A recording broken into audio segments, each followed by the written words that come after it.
నమస్కారం. బీజే news morning bulletin కు స్వాగతం. ముందుగా ముఖ్యాంశాలు చూద్దాం. గత ప్రభుత్వ నిర్ణయాలతోనే మెట్రో వ్యయం పెరిగిందన్న సీఎం రేవంత్. నిర్మాణ జాప్యాలతో ప్రాజెక్టు ఖర్చు భారీగా పెరిగిందన్న రేవంత్.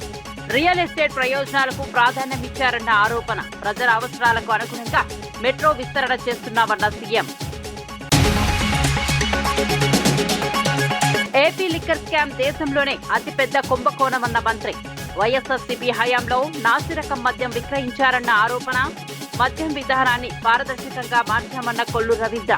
నాణ్యత కోసం 13 రకాల పరీక్షలు చేస్తున్నామన్న మంత్రి.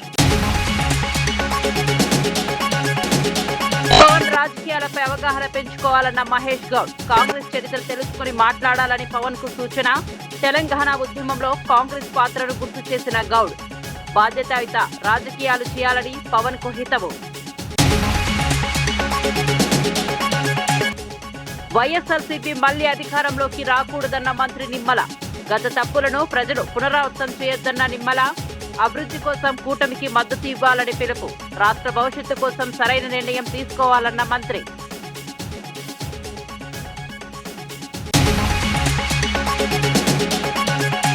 ఇందిరమ్మ ఇళ్ల భూములపై ఆక్రమణల ఆరోపణలు చేసిన కృషాంక్. పేదల ఇళ్ల భూములు ప్రైవేట్ చేతుల్లోకి వెళ్లాయన్న ఆరోపణ. 800 కోట్ల భూములపై విచారణ జరపాలని డిమాండ్. ఇందిరమ్మ ఇళ్ల నిర్మాణంలో ప్రభుత్వం విఫలమైందన్న ఇక వార్త వివరాల్లోకి వెళ్తే, అమరావతిలో మీడియాతో మాట్లాడిన మంత్రి కొల్లు రవీంద్ర ఏపర్ లిక్కర్ స్కామ్ పై తీవ్ర ఆరోపణలు చేశారు. వైఎస్ఆర్సీపీ పాలనలో నాసిరకం మద్యం విక్రయించి అనేక మంది ప్రాణాలు కోల్పోయారని విమర్శించారు. దేశంలోనే అతిపెద్ద లిక్కర్ కుంభకోణం ఇదేనని పేర్కొన్నారు. కూటమి ప్రభుత్వం అధికారంలోకి వచ్చిన తర్వాత మద్యం విధానాన్ని పూర్తిగా పారదర్శకంగా మార్చామని తెలిపారు. పొరుగు రాష్ట్రాలతో సమానంగా ఎంఆర్పీ ధరలకు అన్ని బ్రాండ్లు అందుబాటులో ఉన్నాయని చెప్పారు. నాణ్యత నియంత్రణ కోసం 4 ప్రాంతాల్లో ప్రత్యేక ప్రయోగశాలలు ఏర్పాటు చేశామని వెల్లడించారు. మద్యంలో హానికర రసాయనాలు లేవని నిర్ధారించేందుకు 13 రకాల పరీక్షలు నిర్వహిస్తున్నామని చెప్పారు. అక్రమాలను అరికట్టేందుకు ఎన్ఫోర్స్మెంట్ వ్యవస్థను మరింత బలోపేతం చేశామని పేర్కొన్నారు. ప్రజల ఆరోగ్యం విషయంలో ప్రభుత్వం రాజీ పడబోదని స్పష్టం చేశారు. మరి ఈరోజు ముందుకు తీసుకెళ్ళగలుగుతున్నాం. ఇంకా త్వరలోనే ఇవన్నీ బయటకు వస్తాయి, వాస్తవ విషయాలన్నీ కూడా బయటకు వస్తాయి. అలాగే దాదాపు చాలా మంది 5 సంవత్సరాలు ఈ స్పూరియస్ లిక్కర్ వల్ల కానీ, ప్రభుత్వ మద్య షాపులు అమ్మినటువంటి పనికిరాని బ్రాండ్ల వల్ల కానీ దగ్గర కొన్ని వేల మంది అనారోగ్యం పాలైపోయారు. లివర్లు పోయి, కిడ్నీలు పోయి, చిన్న పాపం వ్యాపారస్తులు, చిన్న పని చేసుకునే వాళ్ళు, మహిళలు దాదాపు 30-40 వేల మంది పైనే వితంతువులుగా మరి ఆనాటి ప్రభుత్వం వాళ్ళు ఉసురు పోసుకున్నారు. నిజంగా చాలా దుర్మార్గం. ఎక్కడ డీఅడిక్షన్ సెంటర్స్ లేవు. ఇలాంటి నాసిరకమైనటువంటి బ్రాండ్స్ తాగి మొత్తం వాళ్ళందరూ కూడా ఆరోగ్యాన్ని పోగొట్టుకోవడం. ఇవాళ కూడా చాలామంది అనారోగ్యంతో పనులు చేసుకోకుండా ఇవాళ మంచాలకే పరిమితం అయినటువంటి పరిస్థితి కూడా చూసాం. అందుకనే కూటమి ప్రభుత్వం అధికారం వచ్చిన వెంటనే మేము ఒక పాలసీ తీసుకున్నాం. ఆ నూతన పాలసీలో మరి రీటైల్గా ఏదైతే షాప్స్ అన్నీ కూడా ప్రైవేట్ రీటైల్ షాప్స్ ద్వారా ఏర్పాటు చేయించడం, తిరిగి మళ్ళీ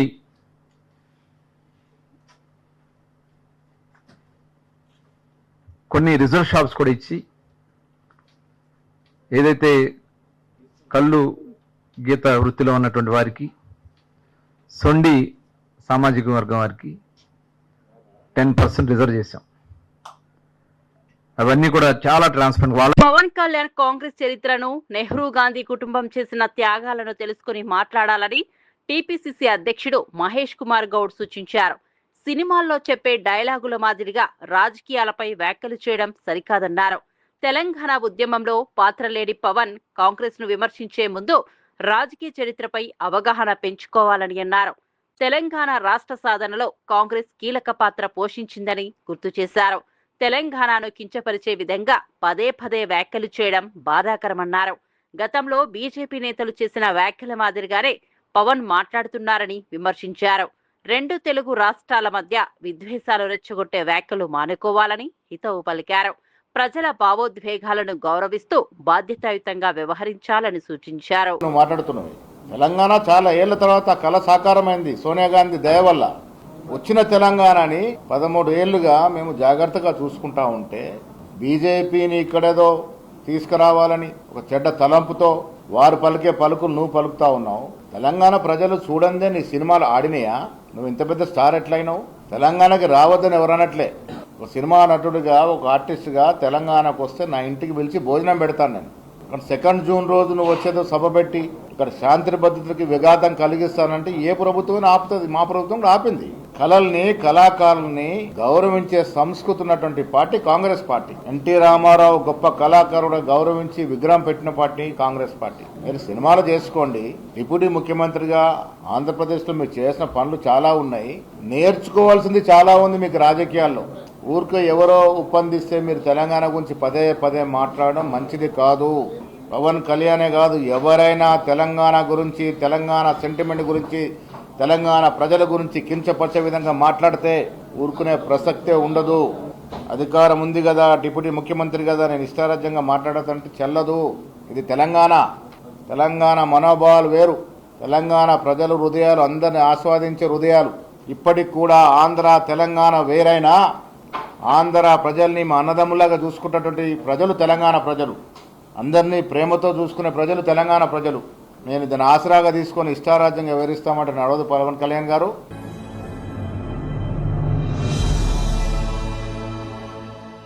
కర్నూలులో నిర్వహించిన కూటమి ప్రభుత్వ 2 ఏళ్ల విజయోత్సవ సభలో మంత్రి నిమ్మల రామానాయుడు ప్రతిపక్షంపై విమర్శలు గుప్పించారు.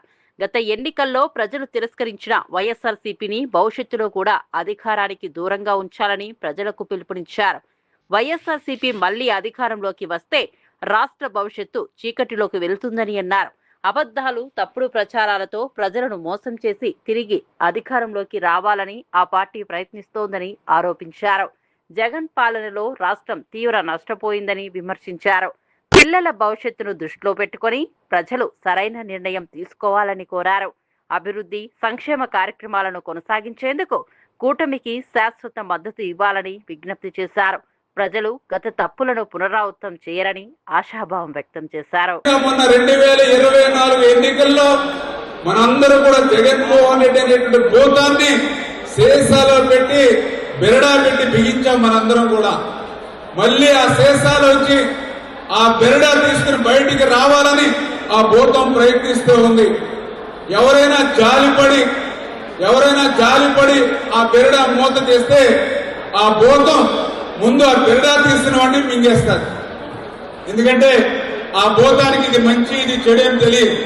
ఆ భూతానికి ఇతనే బెరడా తీశాడు, ఇతనే బయటికి రావడానికి సహకరించాడు అనేటువంటి విషయం కూడా ఉండదు.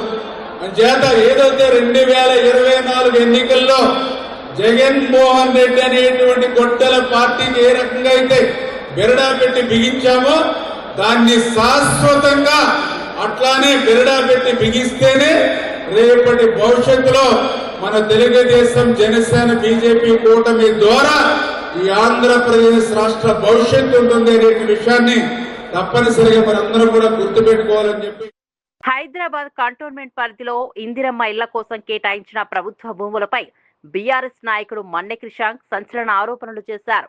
కాంగ్రెస్ ప్రభుత్వం వచ్చిన తరువాత ఇప్పటి వరకు ఒక్క ఇందిరమ్మ ఇల్లు కూడా నిర్మించలేదన్నారు. బోయినపల్లి మార్కెట్ సమీపంలోని 8 ఎకరాల ప్రభుత్వ భూమిలో 6,000 ఇళ్లు నిర్మిస్తామని గతంలో ప్రకటించారని గుర్తు చేశారు. ఇప్పుడు ఆ భూమిని ప్రైవేట్ వ్యక్తులు ఆక్రమించి ప్రహారీ గోడ నిర్మించారని ఆరోపించారు.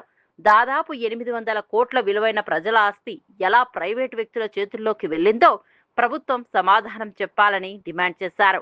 పేదల ఇళ్ల కోసం కేటాయించిన భూములను కాపాడాల్సిన బాధ్యత ప్రభుత్వంపై ఉందన్నారు. ఈ వ్యవహారంపై అప్పుడు కాంగ్రెస్ పార్టీని గెలిపిస్తే 6,000 ఇంద్రమ్మ ఇళ్లను నిర్మాణం చేసిస్తాము అని వారు చెప్పడం జరిగింది. అంతేకాకుండా గత సంవత్సరం 12 ఆగస్టు 2025న కాంగ్రెస్ ఎమ్మెల్యే కంటోన్మెంట్ నుంచి వారు వెళ్లి మరి ఇళ్ల శాఖ మంత్రి పొంగులేటి శ్రీనివాస్ రెడ్డి గారిని అక్కడ బోయిన్పల్లి మార్కెట్ పక్కన 8 ఎకరాల ఏదైతే జాగా ఉన్నదో అక్కడ ఈ 6,000 ఇంద్రమ్మ ఇళ్లను నిర్మాణం చేస్తాము అనేసి వాళ్ళు ప్రతిపాదించారు. కానీ దారుణం ఏంటంటే కరెక్ట్ గా 10 నెలల్లోనే ఇవాళ ఆ ప్రభుత్వ భూమిని ప్రైవేట్ వ్యక్తులు మొత్తం కూడా అక్కడ కబ్జా చేసుకొని దాని చుట్టూ ప్రహారీ నీలిరంగు షీట్లను అక్కడ నిర్మాణం చేసుకుంటుంటే మరి ప్రభుత్వం ఎందుకు గప్చుకున్నది, ఎందుకు మా ఎమ్మెల్యే గారు గప్చుకున్నారు అని నిన్న ముఖ్యమంత్రి గారికి లేఖ రాస్తూనే ఇవాళ గౌరవ హైదరాబాద్ కలెక్టర్ గారికి కూడా ఇవాళ మేము రిప్రజెంటేషన్ ఇచ్చి కలెక్టర్ గారిని ఒకటే కోరినాం. సుమారు 800 కోట్ల నుంచి 1000 కోట్ల ప్రైమ్ ల్యాండ్ ఇవాళ వెళ్ళిపోతుంటే మరి ప్రభుత్వం ఎందుకు కొట్లాడతలేదు, కనీసం దీన్ని ఎందుకు ఛాలెంజ్ చేస్తలేదు అనేది ఇవాళ గౌరవ కలెక్టర్ గారికి మేము కోరడం జరిగింది. దీని మీద నిజానిజాలు బయట పెట్టాల్సిన అవసరం ఉన్నది. ప్రభుత్వం ఈ భూమి కోసం కొట్లాడాలి, 6000 ఇంద్రమ్మ ఇళ్ల కోసం కొట్లాడాలి. హోంమంత్రి అనితపై వైఎస్ఆర్సీపీ నేత గుడివాడ అమర్నాథ్ చేసిన వ్యాఖ్యలను టీడీపీ రాష్ట్ర అధ్యక్షుడు పల్లా శ్రీనివాసరావు తీవ్రంగా ఖండించారు.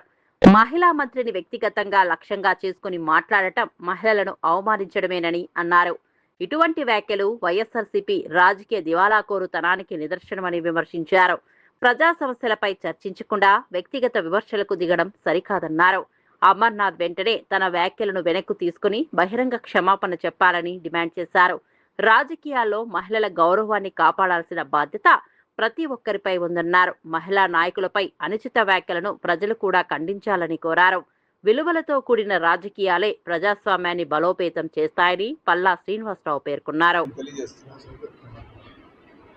అది బేషరతుగా కూడా క్షమాపణ చెప్పాలి మహిళా లోకానికి.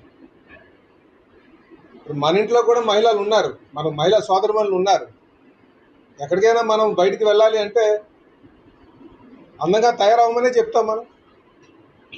ప్రతి మహిళ కూడా ఎక్కువగా తనకి ఇచ్చినటువంటి డబ్బులు ఆ అందంగా ఉండడానికి ఎప్పుడు ప్రయత్నం చేస్తుంటారు వాళ్ళు. అది కుటుంబంలో అన్ని కుటుంబాల్లో కూడా అలాగా. ఇప్పుడు మనం బయటకు వచ్చేటువంటి మహిళల్ని మన సొంత చెల్లుల్లాగా తల్లిలాగా చూడాల్సింది పోయి విమర్శ చేయడం మంచి పద్ధతి కాదు. అదే అందులో ఒక దళిత మహిళ, ఈరోజు మనం రిజర్వేషన్ కల్పిస్తున్న దళితులు రావాలి, దళిత మహిళలు రావాలి, రాజకీయంలోకి రావాలి, రాణించాలి, సమాజం స్థాపన చేయాలి అంటే అన్ని వర్గాల వారికి కూడా మనం అవకాశం కల్పించాలి. ప్రముఖంగా మహిళలకి మంచి పాత్ర రాజకీయంలో ఇవ్వాలని చెప్పేసి అందరూ ఆలోచన చేస్తుంటే ఇలాగ వచ్చినటువంటి మహిళల పైన వాళ్ళు తయారు వేషధారణ మీద విమర్శలు చేయడం మంచి పద్ధతి కాదని చెప్పి నేను తెలియజేస్తున్నాను. ఒకవేళ కోపం ఉందనుకోండి, విధానపరమైనటువంటి ఆలోచన మీద చేయండి. పోనీ మీ వెహికల్ వాడుకున్నారని చెప్పారు, బుల్లెట్ ప్రూఫ్ వెహికల్స్ మీకు ఉన్నాయంటున్నారు, ఓకే మంచిదే. కానీ మహిళ అందం పైన, మహిళ తయారయ్యే విధానం పైన, తను మేకప్ వేసుకుంటుందనే మాటల మీద చాలా బాధ కలిగించినటువంటి విషయాలు ఇవి. ఇది ఎవరైనా సరే ఎవరికైనా వ్యక్తిగతంగా ఏమైనా ఉందా ఇందులో? మనకు చేతనైతే మనం ప్రతి విమర్శ ఉండాలి, ఆ విమర్శ కూడా నిర్మాణాత్మకంగా ఉండాలి. కనుక నేను ఇప్పటికైనా తెలియజేస్తున్నాను, మహిళల్ని కించపరిచే విధంగా మాట్లాడద్దు. వాళ్ళ వేషధారణ మీద కించపరచడానికి ఎవరికి కూడా హక్కు లేదు, వాళ్ళకి ఆ స్వేచ్ఛ ఉంది. హైదరాబాద్ మెట్రో రైల్ ప్రాజెక్టుపై ముఖ్యమంత్రి రేవంత్ రెడ్డి కీలక వ్యాఖ్యలు చేశారు. 2017 నాటికి పూర్తి కావాల్సిన మెట్రో ప్రాజెక్ట్ గత ప్రభుత్వ నిర్ణయాలు, నిర్మాణ జాప్యాల కారణంగా 2020లో పూర్తయిందన్నారు. ప్రారంభంలో 15,000 కోట్లుగా అంచనా వేసిన వ్యయం ఆలస్యంతో 22,000 కోట్లకు పెరిగిందని తెలిపారు. ప్రజలకు అత్యవసరంగా అవసరమైన మార్గాల కంటే రియల్ ఎస్టేట్ ప్రయోజనాలు ఉన్న ప్రాంతాలకు ప్రాధాన్యమిచ్చారని ఆరోపించారు. నగర రవాణా అవసరాలను దృష్టిలో పెట్టుకుని ప్రణాళికలు రూపొందించాల్సి ఉండగా వేరే ప్రయోజనాలు దృష్టిలో పెట్టుకున్నారని విమర్శించారు. ప్రస్తుతం మెట్రో విస్తరణను ప్రజల అవసరాలకు అనుగుణంగా ముందుకు తీసుకెళ్తున్నామని చెప్పారు. నగర అభివృద్ధి, ట్రాఫిక్ సమస్యల పరిష్కారానికి మెట్రో కీలకమని పేర్కొన్నారు.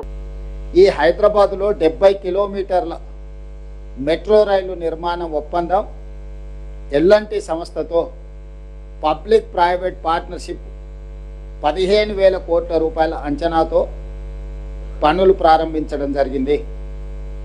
15,000 కోట్ల రూపాయల అంచనా 2017 సంవత్సరానికి నిర్మాణం పూర్తి చేసి ప్రజలకు అందుబాటులోకి తీసుకురావాలన్న ఆలోచనతోనే ఆనాటి ప్రభుత్వం పనులు ప్రారంభించింది. జూన్ 2, 2014 నాడు తెలంగాణ రాష్ట్రం ఏర్పడిన రాష్ట్రానికి ఆనాడే ముఖ్యమంత్రిగా కల్వకుంట్ల చంద్రశేఖరరావు గారు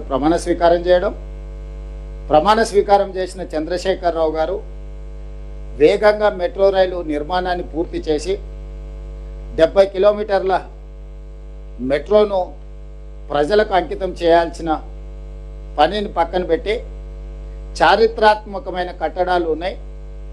ఇప్పుడున్న ఆనాటి కాంగ్రెస్ పార్టీ ప్రభుత్వం తీసుకున్న నిర్ణయం ప్రకారము 3 దగ్గర్ల ఈ నిర్మాణాలను తొలగించి ఇతర ప్రాంతాల నుంచి తీసుకెళ్లాలి అని ఒక ఎడతెగని పేచి ముఖ్యమంత్రిగా చంద్రశేఖరరావు గారే పెట్టారు. దాంతో నిర్మాణ పనులు ఆగిపోయి 2017లో ప్రారంభించాల్సిన ప్రాజెక్టు 2014 నుంచి 2017 వరకు నిర్మాణం ఆగిపోవడంతో నిర్మాణం ఆలస్యమయ్యి 2020 సంవత్సరానికి కానీ మెట్రో పనులు పూర్తి కాలేదు.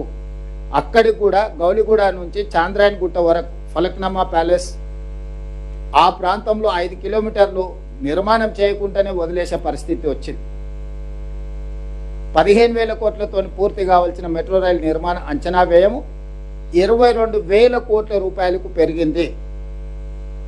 దాంతో 3 సంవత్సరాలు ఆలస్యం కావడం, 7,000 కోట్ల రూపాయలు అంచనాలు పెరగడం, అప్పటికే పెట్టుబడి పెట్టి బ్యాంకుల్లో రుణాలు తెచ్చుకున్న ఎల్ఎన్టీకి నష్టాలు లోను కావడం, 2020లో ప్రారంభమైన తర్వాత కోవిడ్ రావడం వల్ల ఇంకొక రకంగా వాళ్లకు నష్టాలు రావడం, వాటన్నిటిని కోలుకొని ముందుకు వెళ్లే క్రమంలో 10 సంవత్సరాలు మెట్రో రైలు విస్తరణ గురించే గత ప్రభుత్వం ఆలోచన చేయలే. ప్రభుత్వ సలహాదారు మాజీ ఎంపీ వి హనుమంతరావు గాంధీ భవన్ లో నిర్వహించిన మీడియా సమావేశంలో పలు రాజకీయ అంశాలపై స్పందించారు.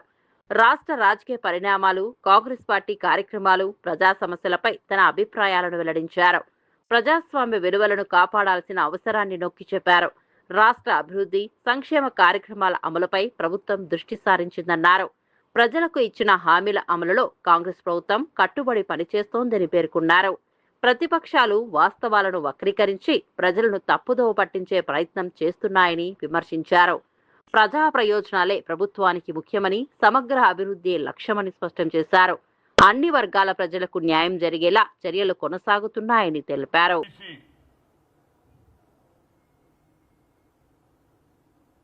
Welfare Department on 12/6/26 have issued orders notifying 551 communities, denotified nomadic, semi-nomadic communities in the state.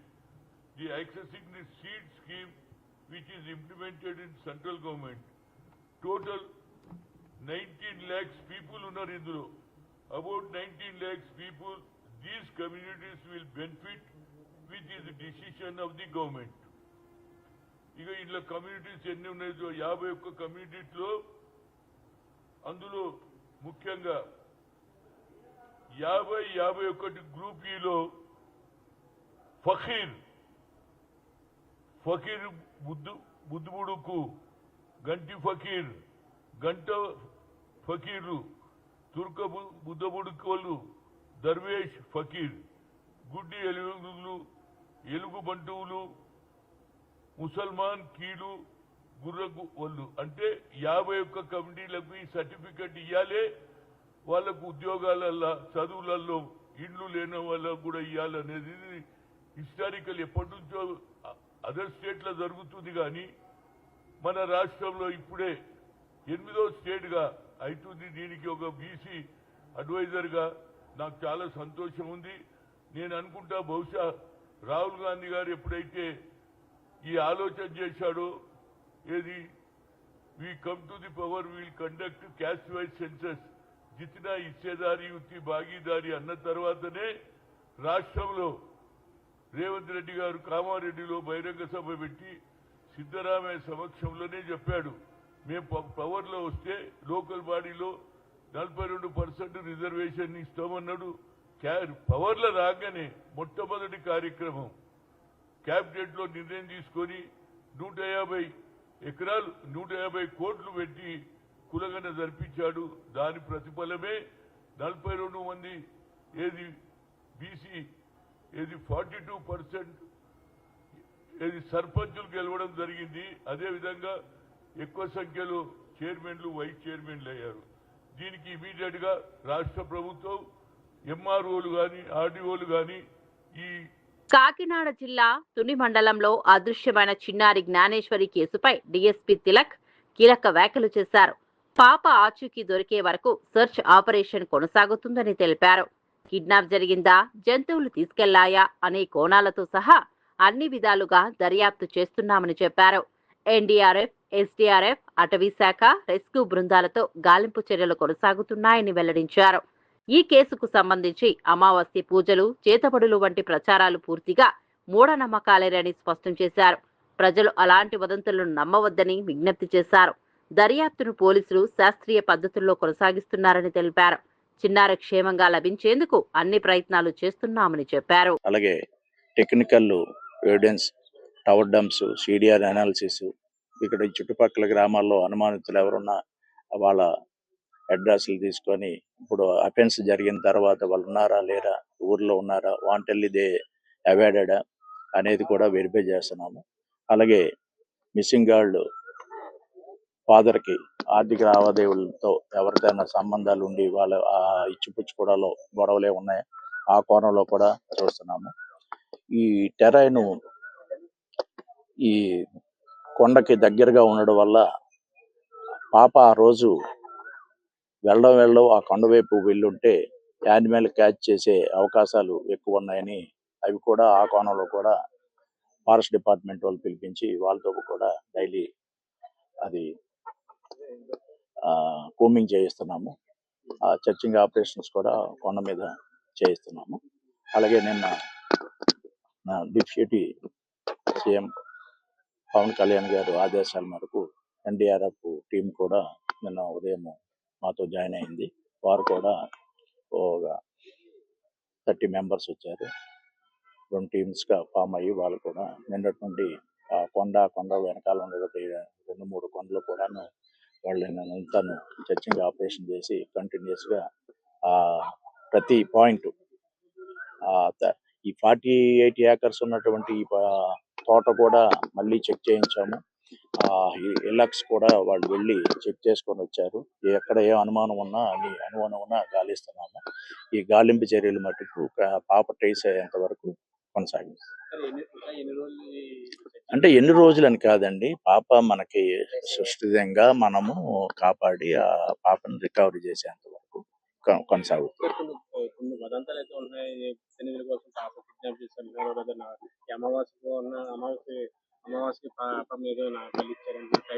అది కాదు, వాస్తవం కాదండి. అది కూడా మీ మీడియా ముఖంగా మేము ద్వారా ప్రజలకు తెలియజేయండి. అలాంటి వదంతులు నమ్మద్దానండి. ఇంత టెక్నాలజీగా మనం ముందుకెళ్తుంటే ఇంకా పాతకాలం ఉన్నట్టు అలాంటివి అది వాళ్ళ వ్యక్తిగతం. ఆ నమ్మకాలు ఏమంటే వాళ్ళు వ్యక్తిగతంగా వాళ్ళు చూసుకోవాలి. కానీ మన ఇన్వెస్టిగేషన్ మీద, మా దర్యాప్తుకి అది ఎటువంటి ప్రభావం చూపించింది.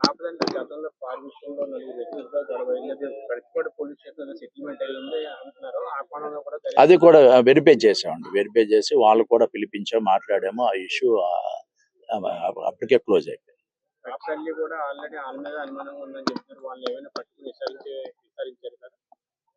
అది చేస్తామండి. ఇది ప్రతిది ఏది అనుమానం ఉన్నా పాయింట్స్ అన్ని వెరిఫై చేస్తున్నాం. 12 టీమ్స్ ఉన్నాయండి. 12 టీమ్స్ ఉన్నాయి. టెక్నికల్, మళ్ళీ సర్చింగ్ ఆపరేషన్స్. బీజేపీ రాష్ట్ర అధ్యక్షుడు ఎన్ రామచంద్రరావు దొంగ ఓట్ల అంశంపై కాంగ్రెస్, బీఆర్ఎస్ పార్టీలను ప్రశ్నించారు. అక్రమంగా దేశంలోకి వచ్చిన బంగ్లాదేశీయులు, రోహింగ్యాలకు కొన్ని పార్టీలు అండగా నిలుస్తున్నాయని ఆరోపించారు. వారికి ఆధార్, రేషన్ కార్డులు ఇప్పించి ఓటర్లుగా మారుస్తున్నారని విమర్శించారు. హైదరాబాద్ పాత బస్తీలో కూడా ఇలాంటి పరిస్థితులు ఉన్నాయని పేర్కొన్నారు. ఒకే ఇంట్లో వందలాది దొంగ ఓట్లు నమోదయ్యాయని ఆరోపించారు. సుప్రీంకోర్టు తీర్పు ప్రకారం పౌరసత్వం లేని వారి పేర్లను ఓటర్ల జాబితా నుంచి తొలగించాలని డిమాండ్ చేశారు. దేశ భద్రత విషయంలో కాంగ్రెస్ బాధ్యతాయుతంగా వ్యవహరించాలని సూచించారు. అక్రమ వలసదారులకు ఓటు హక్కు కల్పించాలా వద్దా అనే అంశంపై కాంగ్రెస్, బీఆర్ఎస్ తమ వైఖరికి వైఖరిని స్పష్టం చేయాలని కోరారు. భారతీయ జనతా పార్టీ కార్యక్రమం అని చెప్పేసి ఇదేదో మోదీ గారు పెట్టినటువంటి కార్యక్రమం అని చెప్పేసి వారు ఏదో ప్రచారం చేస్తూ ఉన్నారు. నేను ముఖ్యంగా ఈ ఎస్ఐఆర్ సంబంధించిన దాంట్లో మీ గతంలో కూడా చెప్పాం, మళ్ళొకసారి మీ అందరికీ తెలియజేస్తూ ఉన్నాను. ఎస్ఐఆర్ అనేది ఇప్పటి వరకు దేశంలో 12 సార్లు జరిగినాయి. 12 సార్లు జరిగినటువంటి ఒక నేపథ్యంలో ఎస్ఐఆర్ అనేటటువంటి ఒక దాన్ని ఎస్ఐఆర్ స్పెషల్ ఇంటెన్సివ్ రివిజన్స్ ఇది ఎందుకు జరుగుతుంది అనేటువంటి విషయాన్ని కూడా మనం గుర్తుపెట్టుకోవాలి. ప్రతి ఒక్క సంవత్సరము అప్పట్లో 21 years తర్వాత 18 years ఓటింగ్ రైట్ చేసిన తర్వాత కొత్త ఓటర్లు నమోదైన తర్వాత చాలామంది షిఫ్ట్లు అవుతుంటారు, కొంతమంది ట్రాన్స్ఫర్ అవుతుంటారు, కొంతమంది చనిపోతుంటారు. ఇవన్నీ ఎడిషన్కు డిలీషన్కు వీటన్నిటినీ ప్రతిసారి ఒక ఓటర్ లిస్టు ప్రక్షాళన చేయాల్సిన అవసరం పడుతుంది. దాన్ని స్పెషల్ ఇంటెన్సివ్ రివిజన్ అంటాం. ఇది 12 సార్లు మన దేశంలో జరిగింది. ఇదేదో మోదీ గారు ఇప్పుడు చేస్తున్నారు, భారత ప్రభుత్వం ఇప్పుడు చేస్తున్నది, ఎలక్షన్ కమిషన్ అయిపోయిన ఫస్ట్ టైం చేస్తున్నది అనేటటువంటి మాటలు మాట్లాడుతూ ఉన్నారు. నేను ఒకటే అడుగుతాను, 1951 నుంచి 2002 వరకు, 1951 నుంచి 2002 వరకు 12 సార్లు జరిగినటువంటి ఈ ఎస్ఐఆర్ని మరి ఏ పార్టీలు కూడా వీళ్ళు వ్యతిరేకించలేదే. సరే అప్పుడు బీఆర్ఎస్ లేదు, వేరే మాట. కానీ కాంగ్రెస్ అపోజ్ చేయలేదు, వాళ్ళే తెచ్చింది, అది వాళ్ళు తీసుకొచ్చిందే కదా ఎస్ఐఆర్. అప్పుడు 2002 వరకు వాళ్ళు 1999 నుంచి కొంతకాలం వాజ్పేయి గారు ఉన్నప్పుడు కూడా అంతకుముందు జరిగినటువంటి 1951 నుంచి కాంగ్రెస్ పార్టీ ఉంది కదా. మళ్ళీ ఎందుకు ఒక బాధ్యత కలిగినటువంటి ఒక అపోజిషన్ పార్టీగా మేము దాన్ని సపోర్ట్ చేసినాం ఎస్ఐఆర్ జరగాల్సిందని. మళ్ళీ ఈరోజు వీళ్ళు ఎందుకు దాన్ని అపోజ్ చేస్తూ ఉన్నారు? చాలా ఆశ్చర్యం ఏమనిపిస్తుందంటే కాంగ్రెస్ పార్టీ బీఆర్ఎస్ పార్టీ ఒకటే వాయిస్లో మాట్లాడుతున్నారు, ఒకటే వాయిస్లో. నేను దాని విషయాన్ని మనం వస్తాను మీ దగ్గరికి. ఇప్పుడు ఎస్ఐఆర్ వల్ల వీళ్ళిద్దరు అంటారు నాయకులు, ఇక మేధావులు వీళ్ళందరూ, ఎస్ఐఆర్ వల్ల అంట బీజేపీ బెంగాల్లో గెలిచిందంట. మళ్ళీ ఎస్ఐఆర్ వల్ల మళ్ళీ కాంగ్రెస్ యూడిఎఫ్ గెలిచింది కదా కేరళలో. దానికి ఏమంటారు? కేరళలో కూడా ఎస్ఐఆర్ జరిగింది, మరి అక్కడ యూడిఎఫ్ గెలిచింది, దానికి ఏం సమానం చెప్పరు. తమిళనాడులో జరిగింది ఎస్ఐఆర్, అక్కడ స్టాలిన్ ఓడిపోయారు. మీ బంధువులే కదా ఆయన, మీతోనే ఉండే ఇండియా నేస్లో, ఆయన అక్కడ ఓడిపోయారు. దాన్ని ఏమంటారు? ఓడిపోవటాలు గెలవటాలు అనేది ఒక నిర్ణయం. ఈ ప్రజా నిర్ణయాన్ని కూడా మీరు అవమానపరుస్తున్నారు. మేము కూడా ఓడిపోయినాం, మీరు ఓడిపోయారు. ఓటమి ఎందుకు ఉంటుంది? ప్రజల నిర్ణయం బట్టి ఉంటుంది ఓటమి. ఈ ఎస్ఐఆర్ చేపట్టి కాదు. హైదరాబాద్ మెట్రో ఆస్తుల వ్యవహారంపై ఎమ్మెల్సీ దాసోజు శ్రవణ్ కుమార్ తీవ్ర ఆరోపణలు చేశారు. 30,000 కోట్ల విలువైన మెట్రో ఆస్తులను 15,000 కోట్లకు తీసుకొచ్చారని చెప్పడం అనుమానాలకు తావిస్తోందన్నారు. ఈ వ్యవహారంలో భారీ కుంభకోణం జరుగుతోందని ఆరోపించారు. మెట్రో ఆస్తులను బినామీలకు కట్టబెట్టే కుట్ర జరుగుతోందని విమర్శించారు. ప్రభుత్వ వ్యవస్థల్లో అనేక అక్రమాలు జరుగుతున్నాయని పేర్కొన్నారు. ముఖ్యంగా మెట్రో రైలు కొనుగోళ్ల వ్యవహారంలో పారదర్శకత లేదన్నారు. ఈ అంశంపై వెంటనే సిట్టింగ్ జడ్జితో విచారణ జరిపించాలని డిమాండ్ చేశారు. ప్రజల ఆస్తులకు సంబంధించిన అంశాల్లో పూర్తి పారదర్శకత ఉండాలని, నిజాలు బయటకు రావాల్సిన అవసరం ఉందని దాసోజు శ్రవణ్ కుమార్ పేర్కొన్నారు. ఈ స్టేషన్లు కావచ్చు, 12-15 లక్షల స్క్వేర్ ఫీట్ల మాల్స్ కావచ్చు, తర్వాత గత ప్రభుత్వం ఇచ్చినటువంటి ఒక భూమి కావచ్చు, ఆస్తులు కావచ్చు, వీటన్నిటినీ ప్రభుత్వ పరమైంది అని చెప్పని అన్నావు.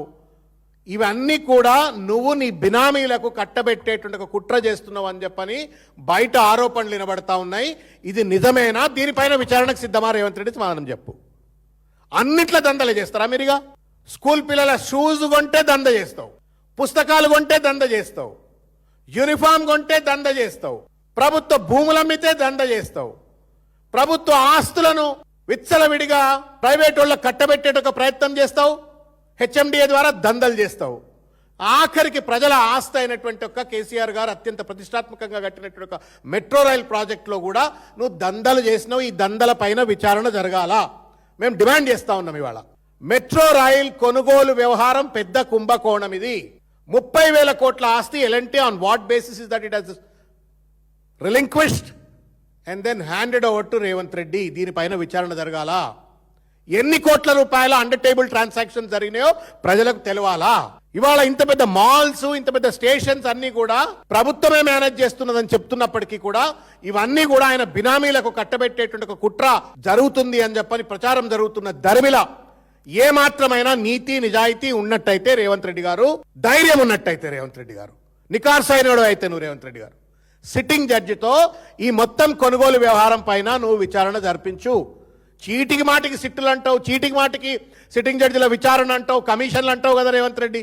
నీ మీద ఎలాంటి కొనుగోళ్ల పైన విచారణ జరపాలా అని చెప్పని మేము డిమాండ్ చేస్తా ఉన్నాము. As a member of legislative council, as a representative of భారత రాష్ట్ర సమితి పార్టీ తరపున మేము డిమాండ్ చేస్తా ఉన్నాం. ప్రధాన ప్రతిపక్షంగా నీకు దమ్ముంటే, నీతి ఉంటే, నిజాయితీ ఉంటే ఈ మొత్తం కొనుగోళ్లలో. ఇవే బీజే న్యూస్ బులెటిన్ విశేషాలు. మరిన్ని వార్తలతో మళ్ళీ కలుద్దాం. నమస్కారం.